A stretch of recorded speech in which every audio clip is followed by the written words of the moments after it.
I, on behalf of Mokshaitan Yog Sansthan, welcome you all to the second session of Day 2 of Global Yoga Conference 2022. For this session, we are honored to have among us Ms. Helene Doomun, a yogi of French origin working in Mauritius since past 34 years and spreading the light of yoga. She has learned yoga at Indian Cultural Center of Government of India at Mauritius for several years and taught many students till date. We are honored to have her among us today to speak on the concept of Anitya, impermanence in yoga. I request our Guruji and Director of Mokshaitan Yog Sansthan, Adarniya Acharya Pratishtha ji, to kindly welcome Miss Helene Doomun ji and say a few words. Thank you. Everybody wants to be happy, everybody wants to be healthy, everybody wants to be in a blissful state in this human life. So when I conduct my sessions and there are thousands of people sitting in front of me and I ask them, is there anyone in this entire world who wants to be upset, who wants to be sad, who wants to live a life full of sorrow? And nobody raises hand. And then when I ask, who is the one who wants to be happy? Everybody raise hand. Reason that happiness is our root nature. Staying in a blissful state is what we really need in life. But we try to find happiness in temporary things around us. And you know what is the biggest sorrow in our life? That we are trying to find permanent things in a temporary life. Yes, you heard it right. Permanent things in a temporary life. We want to have a permanent job, a permanent car, a permanent house, a permanent married life, a permanent partner. But then suddenly one day you realize that you yourself are not permanent. You are a temporary being. What is the philosophy of Anitya? What is the philosophy of impermanence? And with this, I welcome a very eminent speaker from France and Mauritius, Helene Doomun, to be a part of this global yoga conference. And she has chosen a beautiful topic of impermanence, Anitya, in the yoga philosophy. I'm sure this session is going to bring a deeper understanding of yoga philosophy among our viewers. Thank you, Ms. Helene, for accepting our invitation and for being a part of this global yoga conference. Namaste, everyone. May I ask you a question? Simple question. How do you feel right now? How do you feel in your body, in your mind, your emotions? If you need to close your eyes, you can close your eyes. Just to observe. Simple observation, but no judgment. Okay, and now I have another question. How you were 3 hours ago? How did you feel at that moment, 3 hours ago? Same thing, body, mind, emotions, surrounding, just observe, no judgment. Maybe you were nervous, calm, whatever.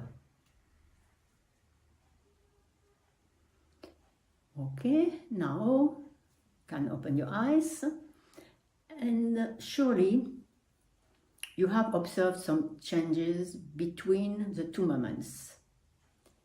Each second in our life, a change appears in ourselves, in our emotions, feelings, in the body, the health, even surroundings, the relationships, the surroundings, the nature. You have day, you have night, you have the seasons, everything changes. Something change is something that we all know. Everything is in the process of change. But are we really aware of it? Are we ready to accept it?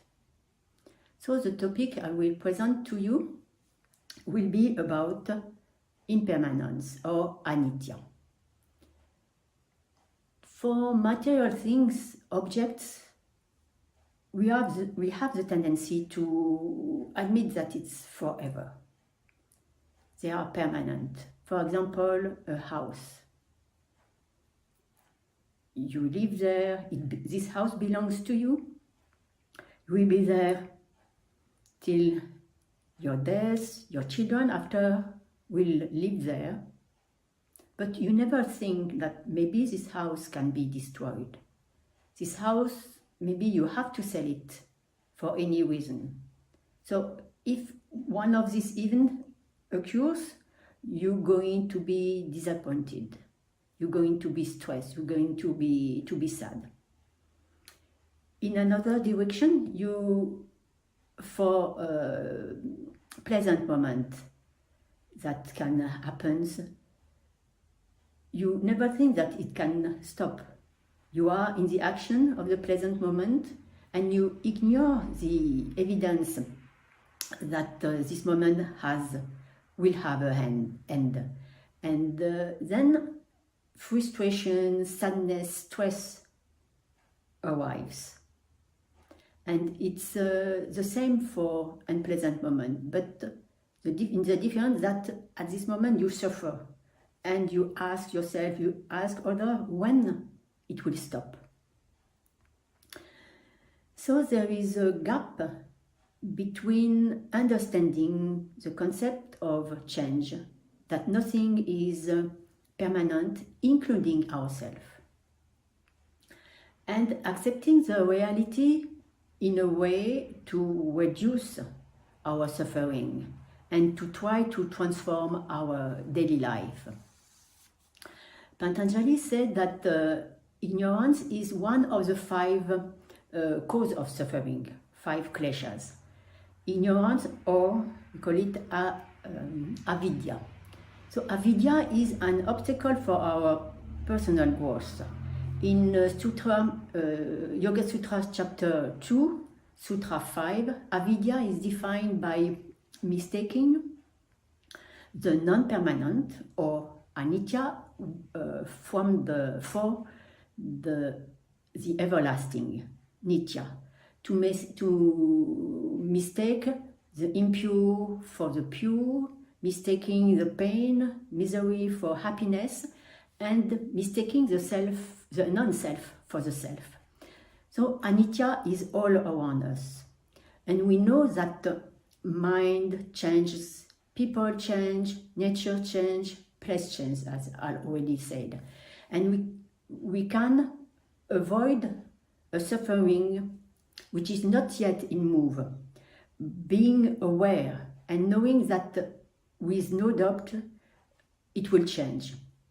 With the practice of yamas, the self-restraint and yamas, rules, we can observe our own changes in our behavior, in our thoughts, and our way of thinking, knowing that each one of our acts, our thoughts, our speech is followed by a consequence.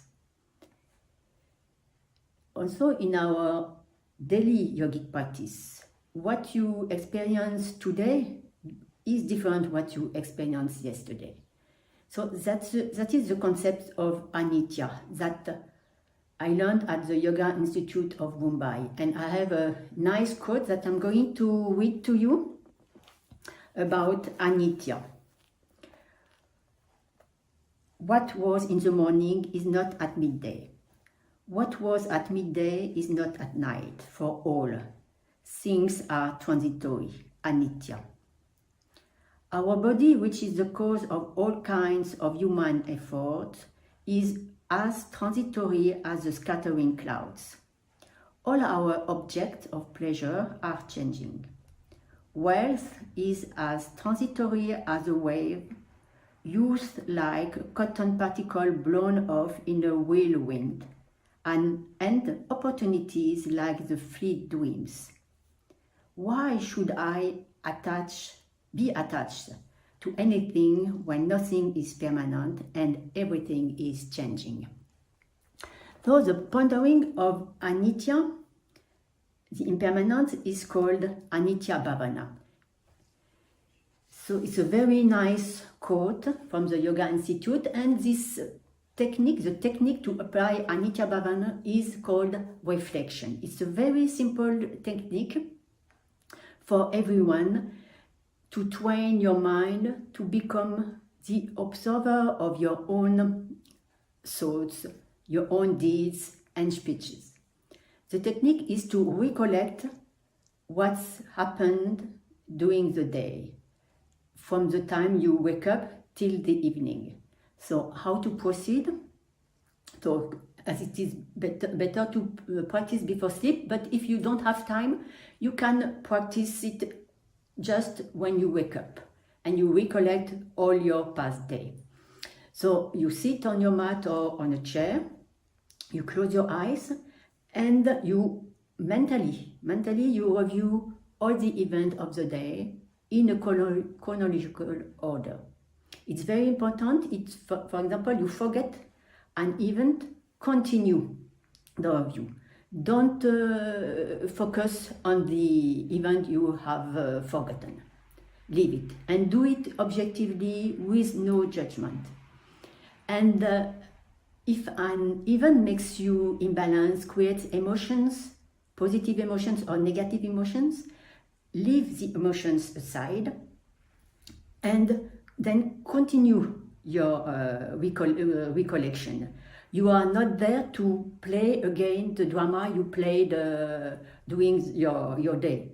You don't be upset one more time. You do an objective recollection. So it's of all what you experience. And at the beginning, maybe it will be your emotion, you will be overwhelmed by your emotions. So you stop the reflection, you open your eyes, take 2 minutes, and then you close your eyes again and start from the beginning. And the recollection also, it takes you only 10 minutes, 12 minutes maximum. And if it's too difficult, also at the beginning, you can do this reflection every 3-4 hours, and slowly you increase the duration. Very important, you don't judge or analyze the event, don't analyze your thoughts, nothing. You just observe. You are simply the spectator of your own drama, of your own day, your own life. And for this practice, there is no limitation. And what I can say is that you have a lot of benefits, great benefits from this. First, you train your mind. You have to follow one order and not to jump from one event to the other event. And when you train your mind, it's like when you train your body. You have to follow a pattern. You have to follow an order and to remember it. And what it can happen also when you do the reflection, and even in your mind, and even this event is related with the event you are looking at. So you put this event aside and you continue slowly, you continue your reflection. Don't be affected by your thoughts, everything. Just be the spectator of your own film, and be detached. Detach yourself of your own emotions, and you continue the reflection. And later, when you are more comfortable with the technique, with the practice, you can go deeper in the technique and analyze your state of mind, your feelings, your thoughts at a specific moment, without always engaging your emotions. Also, you can observe, when you do the reflection, you can observe some details you haven't seen when you were acting, when you were in the action. And when you integrate this principle of Anitya, that nothing is permanent, it is easy to experience it and assimilate it into your subconscious mind, to bring balance in your mind and to reach a sattvic state of mind. Changes is the only thing that is permanent. We have to accept it. Acceptance and to be detached from the suffering of this impermanence. Also, we can understand ourselves better in specific situations. We are more aware of ourselves, what we think, what we act, and to avoid ahimsa. It brings in ourselves mindfulness. Mindfulness, yes, towards ourselves, but also to our surrounding. For example, when you get angry or sad at this moment, you analyze and then you will learn more about yourself and you can improve your behavior. You learn how to do all your best in everything, in any situation, working skillfully. Yoga is perfection in action. Yoga Kamashu Koshanam. And it's also a very powerful training exercise. So I encourage you to share this technique of reflection with children, students, senior, in fact, with everybody to train the mind. And you will remark that if you act automatically, you will have some difficulties to remember the event. When you're going to practice, you will see that. So acting with no emotion, no attachment, with objectivity, and it allows the mind to remain balanced, in a balanced state, and acting, not reacting. And it's also a very powerful technique to purify the mind and to manage the emotions in front of upsetting situations.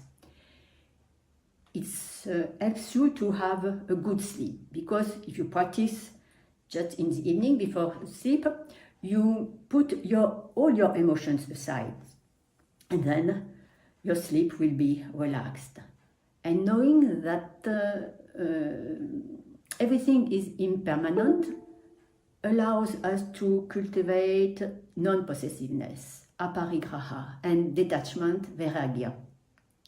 And if you live in the moment, you are more able to catch the opportunities presented to you, and so you will have no regrets, and push you to go also above of your own comfort zone, to grow and to without involving your emotions. It's helped me a lot, this technique of reflection. For example, sometimes I'm laughing at myself, observing that when I'm acting, observing that I'm going to play a game, the same film that I played maybe last week or last day. And I say to myself, stop, you're going to repeat the same movie, which was not, which was bad. So it's helped me to adjust whatever my thoughts, my words, my behavior, and it helps me to grow. It's a very good concept also for svadhyaya, self-study. So Anitya, through reflection, is one of the techniques to reduce the fluctuations of the mind and to reduce the sufferings induced. So no more attachment, no more fear of the unknown. You are no more affected by the situation presented to you. So the only thing you have to do, be in the present moment, because you know it will change. Anitya is a very good concept. Practice reflection every day and you will see the change in yourself. As everything in yoga philosophy, you have to experience it. You have to practice, to apply. That is the magic of yoga. Thank you. I hope you will try to practice Anitya through reflection. Let's try and you will see. Thank you. Namaste.